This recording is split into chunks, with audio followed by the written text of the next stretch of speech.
bene lupuko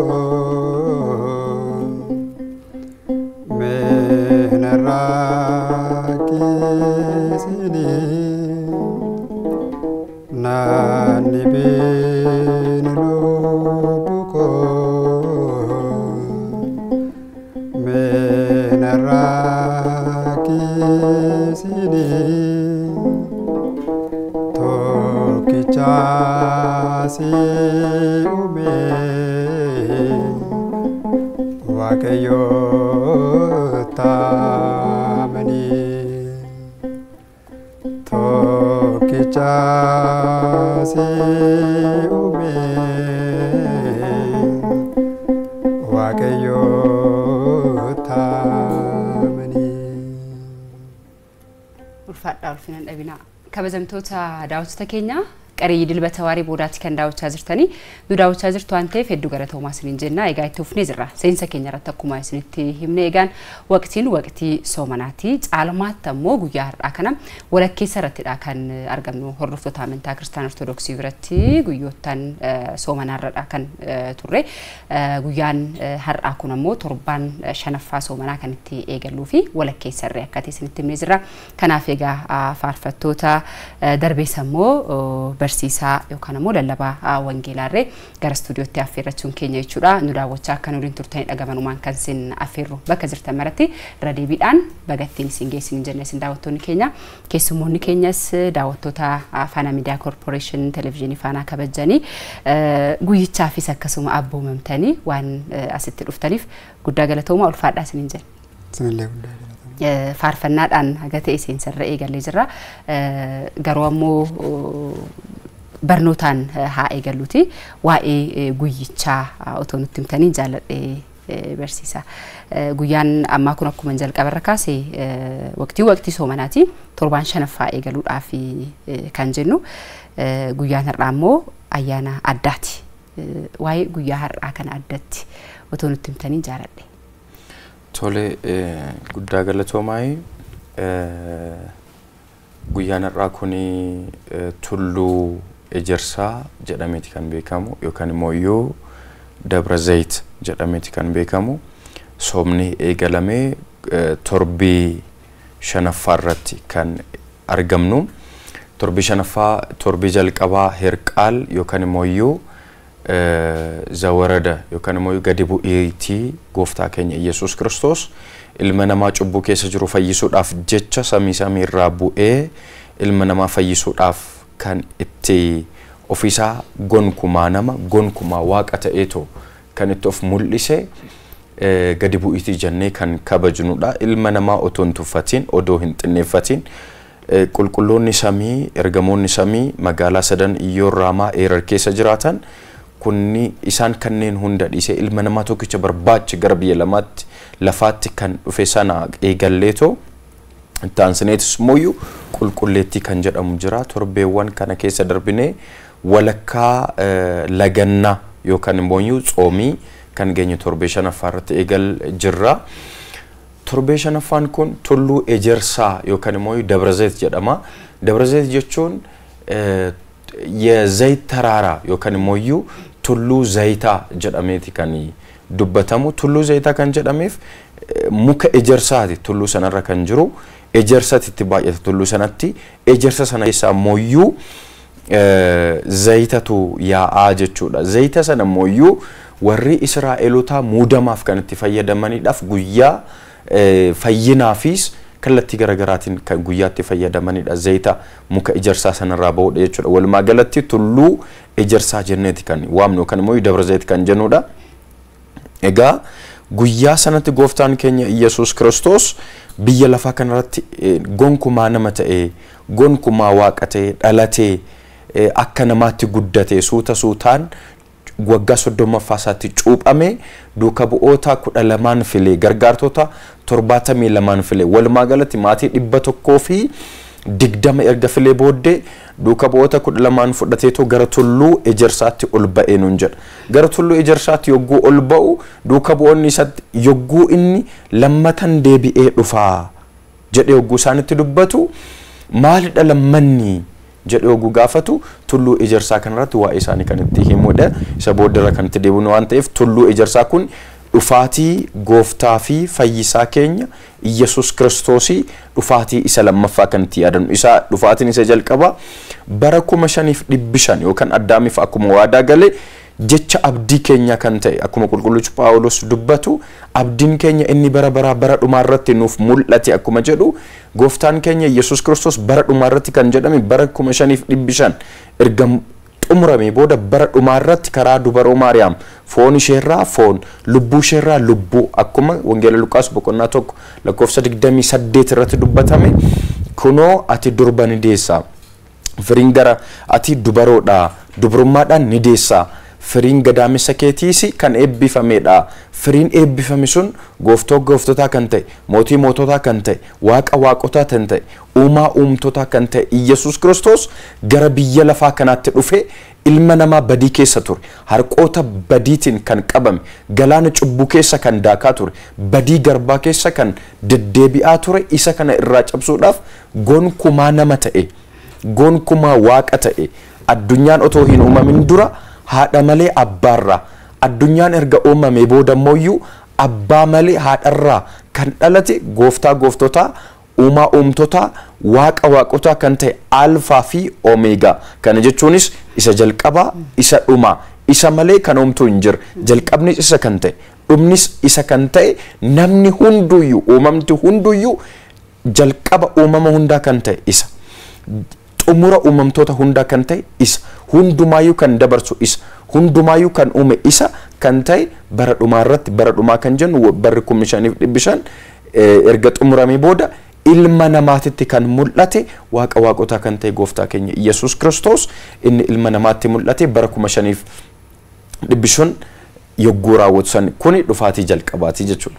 Guyyaa har'aa kanatti kan immoo yaadannu dhufaatii isa lammaffaati jechuudha. Dhufaatii isa lammaffaatina kana kanatti yaadannu jechuudha. Gara booddeetti deebi'uu dandeenya dhufaatii isa lammaffaa kan jedhamu isa kana. Gaariidha. Ulfaadha. Faarfannaa tokko dhageenyuti tariitii waqtii soomanaa kanatti keessattuu akkaataa mana amantii kiristaanaa ortodoksii Itoophiyaatti meeshaaleen faaruutis adda ni qoodamu daangaarree akkasuma ni qaba. Faarfannaanis waqtii soomaa kan yaadachiisan dhukkubbii gooftaa Yesuus Kiristoos kan yaadachiisanidha. Kana otoo immoo isin natti himtanii jaalladha. Tole galatoomaa jecha waqtiin kun akkuma beekamu sooma guddicha gooftaa keenya fayyisaa keenya Yesuus Kiristoos kan ta'e isarratti kan nuti argamnu faaruuwwanis faarfannaan waqtii kana keessa faarfataman faaruuwwan yeroo kaan irraa wantoonni adda isaan godhan ni jiraatu. Maaliif jennaan yeroon kun yeroo itti namni gaabbuudha yeroo itti namni gara qalbii jijjiiranaatti deemuudha yeroo itti namni waan nyaatuuf waan dhugurraa of ittisee of dhorkee waa'ee jireenya ishee guyyaa lammaffaadhaaf itti qophaa'uudhaaf itti gaabbii galuudha. Sana keessatti immoo gosoota faaruu keessaati inni kun faaruu qalbii jijjiiranaa kan jedhamu ni jiraata. Kabaroorraa bilisa kan ta'e meeshaa sagalee akka kanaatiin karaaraan baganaadhaan kan faarfatamu miirri namaa sirriitti gara waaqayyootti akka inni hawwatamuuf qalbiin namaa yeroo hunda yaadisa gara Kiristoosiin akka ta'u waa'ee dhukkubbii Kiristoos akka yaadatamuu fi faaruu kana bifa baay'ee tasgabbaa ta'een karaara qofaanidha jechuudha kan faarfatamu yeroo kana. Gaariidha. Haa dhageenyu.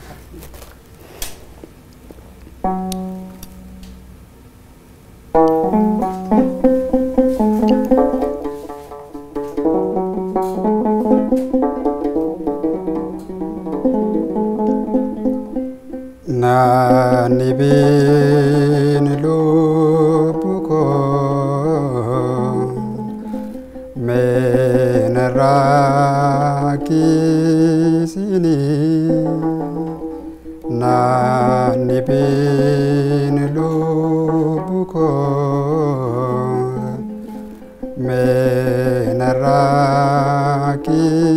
sini Kichasi ume wakayo tamani to kichasi ume wakayo tamani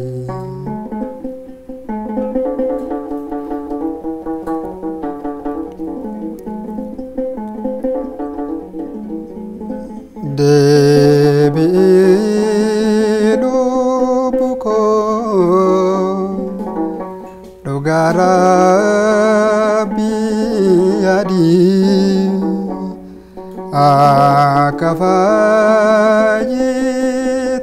fayyituufis gooftaa kee barbaadi. Gooftaan of kennuunsaa fannoorraa ooluunsaa seexana harkaa baasee si taasisuuf kansaa naanni biin lubbuu koo meena rakkisini naanni biin lubbuu koo meena rakkisini tokkicha si uume Waaqayyo taamanii. Ulfaadhaa baay'ee galatoomaa nu jiraadhaa isin jenna. Barisa akka gara xumuraatti haa dhufnuti. Torbaanonni hafan amma torbee shanaffaarrattidha kan argamnu walakkeessa soomanaarrattidha kan argamnu jennee jirra. Waqtii soomanaatti gochawwan amantoota kiristaanaarraatti eegaman hedduutu jiru. Ta'aasidha kan jiru argaasi kan jiru. Yeroowwan hafan kanatti immoo caalmaatti maal haa bulfannu maal haa goonu akkamittiin hawaasa waliin jiraannu maatii wajjin jiraannu keessatti lammii biyyaatii waliin jireenya akkamii mana waaqayyoottis gaafa deddeebi'u akkamiiti kan ta'uudhaa qabu jettaniiti. Tole egaa gooftaan keenyaa fi fayyisaan keenya gooftaan Yesuus Kiristoos yogguu dubbatu mul'ata Yohaannis boqonnaa 22 lakkoofsa 12 irratti kunoo ani dafee tanan dhufaa hundumaaf iyyuu akka hojii isaatti adduma addaan tokko isaatiin gatii isaatiif nan kanfalaa jedhee dubbatee jira. Dhuguma dubbachuudhaan gooftaan keenya Yesuus Kiristoos kunoo ani dafee nan dhufaa jedhe ilma namaa hundumaa fayyisuudhaaf jecha Liixoostiraadhaa hamma Qaraaniyootti gatiin inni kaffale addaadha. Gooftaan keenya Yesuus Kiristoos ilma namaa fayyisuudhaaf, ilma namaa badiirraa adda baasuudhaaf, ilma namaa cubbuu keessaa bilisa baasuudhaaf gooftaan yeroo 666 yogguu garafamu dugdi isaa ciccitee foon isaa ciccitee haga inni lafeen dugda isaa adiin mul'atutti Kiristoos gatii addaa kan kaffale ilma namaatiif. Namni kana hin beekne kiristiyaanan jedha. Kanaaf deebi'ee nan dhufaa jedhe. Deebi'ee yogguu dhufu akka yeroo kana duraa sana garafamuudhaaf miti. Deebi'ee yogguu dhufu akka yeroo kana duraa sana arrabsamuudhaaf miti. Deebi'ee yogguu dhufu akka yeroo kana duraa sana akka bakka itti boqatu dhabee loon dallaa horii keessa boqate sana miti amma kan dhufu akka mootii ta'eeti akka gooftaa ta'eeti akka tokkicha gooftaa gooftota mootii mootota ta'eeti kan dhufu amma yeroo dhufu sana dubbatee jira kana dura beela'ee yoom na nyaachistan dheebodhee yoom na obaastan rakkadhee yoom na gargaartan dhiphadhee yoom dhiphuu koorra na baastan daaree yoom daara na baastan kophaatti hafee yoom kophummaa koo na dagachiistanii jedhee ni gaafata. Yeroo dhufaatii lammaffaa isaatti gaafin gaafataman isaan jalqaba isa kana. Kiristiyaanonni jecha kana Phaaphaasiin isaa lallabu bulchaan manni kiristaanaa isaa lallabu beekaa jedhames kan lallabu lallabbiin isa xumuraa isa kanaadha. Beeloffee beela'ee yoom na nyaachistan dheebodhee yoom na obaastan dhukkubsadhee yoom na gaafattan hidhamee yoom na gaafattan rakkadhee yoom rakkina na baastan daaree yoom na uffistan kophaatti hafee yoom kophummaa koo keessaa na baastan jecha jedhutu jira jechuudha. Gooftaan Kiristoos qulqulloota isaa mirgaan dhaabe cubbamtoota immoo bitaadhaan dhaabee murteessuuf biyya lafarratti yogguu dhufu gaafa inni gaafatu nama tokkoonsaa isa kanaadha. Qulqullummaan namoota kan gooftaa Kiristoos kitaaba Zakariyaas irratti akka dubbatu madaan warra firoota koo gidduutti madaa'e isa kanaadha.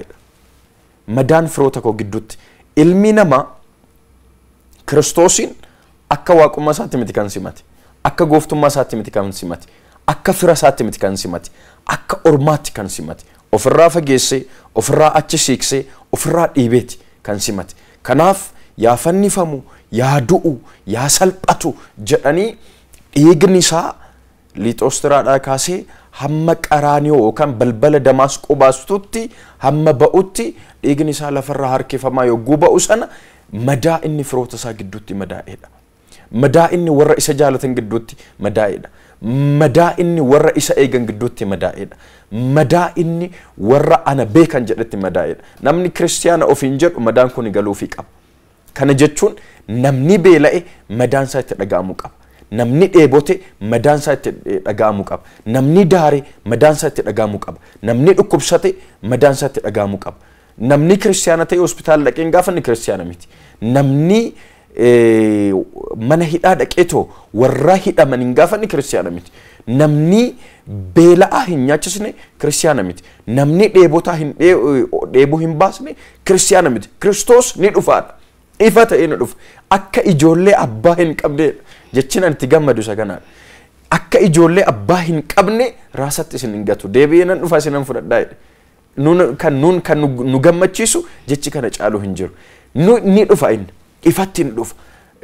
Ifattis ni dhufa. Fuuldura isaattis ibiddi ni boba'aa jedha. Kitaaba Milkiyaas irratti yogguu dubbatu boqonnaa 3 fi boqonnaa 4 irratti kunoo Waaqayyo keenya ifa ta'ee ni dhufa warra cubbamtootaa fi warra moortuu fi badii hojjetan akka lafa galabaa yookaan cidiitti isaan ni bobeessaa. Warra asmaatii garagaraa hojjetan akka cidiitti isaan ni gubaa. Daarumaafillee isaan hin hambisuu jedha. Eenyuun? Waaqayyo. Waaqayyo akkamitti dhufa? Ifa ta'ee dhufeedha.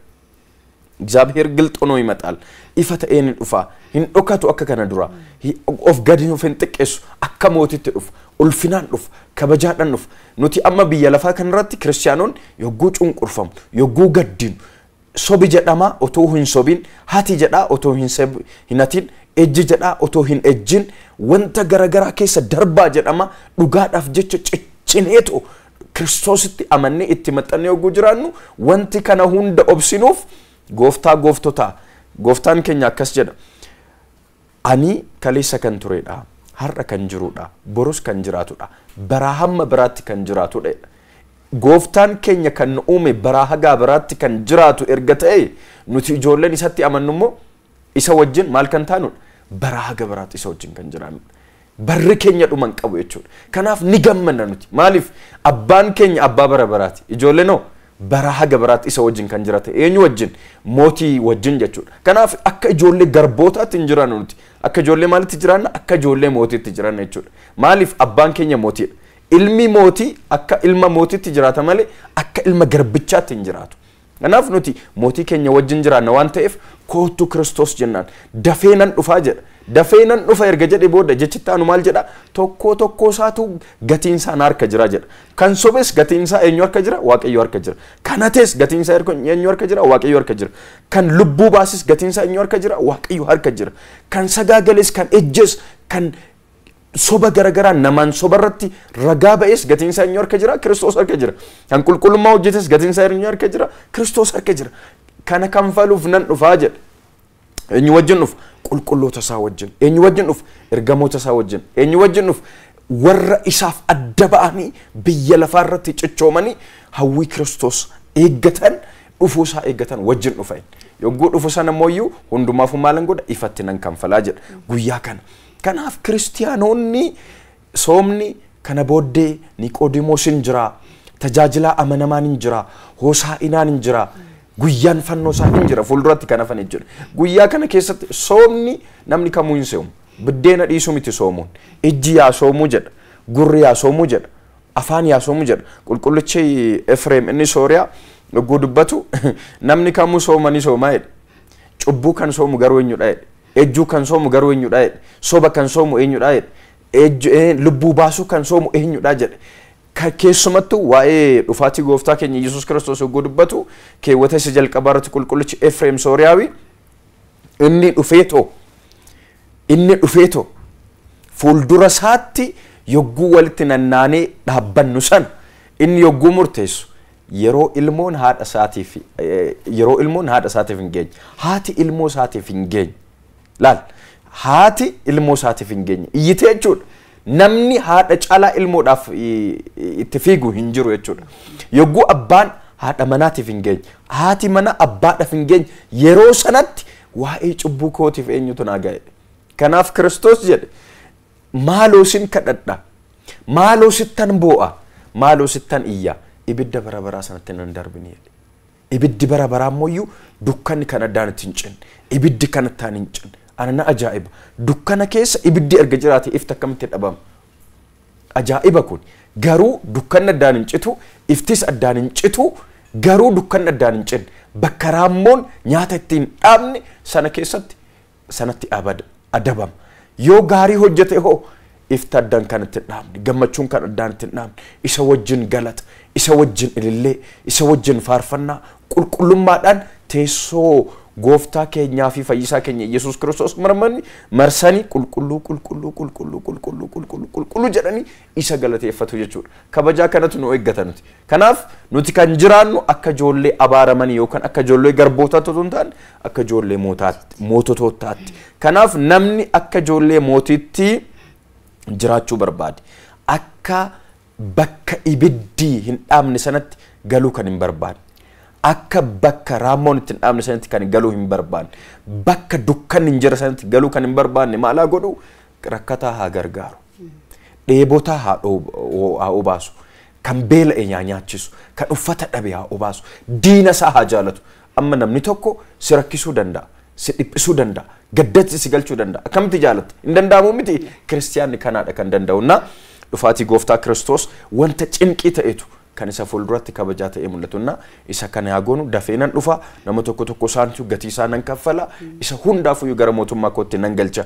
Warri qulqulloota ta'an gara mirgaatiin warri cubbamtoota ta'an immoo gara bitaatiin dhaabbatu oguu jedha waan ta'eef nutis immoo gara qulqullootaatiin akka dhaabbannu gooftaan keenya Yesuus Kiristoos nu haa gargaaru. Dhufaatii lammaffaan kanaadha. Amen.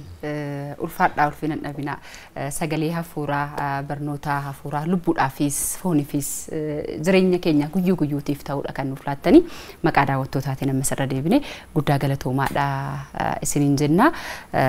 Faarfannaa tokko haa dabalannuti nuti immoo gara qophii keenyatti taanuttidha kan ceenu jechuudha. Kabajamtoota daawwattoota keenya egaan waqtii soomanaati jenneeti kan jiru. Waqtii soomanaa mana amantaa Kiristaanaa Ortodoksii Itoophiyaadha gaggeessitu keessaati soomni inni guddichaa isa tokkodha. Walakkeessa irrattidha kan argamnu Dabra Zayitii jechuudha. Isa sababeeffachuudhaan egaa guyyicha waliin wal qabateetoo barnoota kennamuu fi faarfannaarra akkasuma kan isin biraan geenye waan nu daawwattaniif guddaa galatoomaa isiniin jenna. Nuun amma sagantaa tokkotti tamsaasni keenya itti fufaa qophiileen hafanis ni jira. Qophii aartiiti kan isin biraan geenyu gara xumuraatti gara boodaatti immoo walitti ni deebina anaa fi Mulgeetaanii. Garuu faarfannaa tokko dabalannu fedha keessaniin hayyee. Gammachuun kee har'aa torosii boosisti mootummaan Waaqayyoo yaade kan kee taati mana kee jaarradhu lubbuu koo gorfamii ajaja Waaqayyoo jaalalaan bitabii mana kee jaarradhu lubbuu koo gorfamii ajaja Waaqayyoo jaalalaan bitabii naanni biin lubbuu koo menarrakisini nanni bene lubuko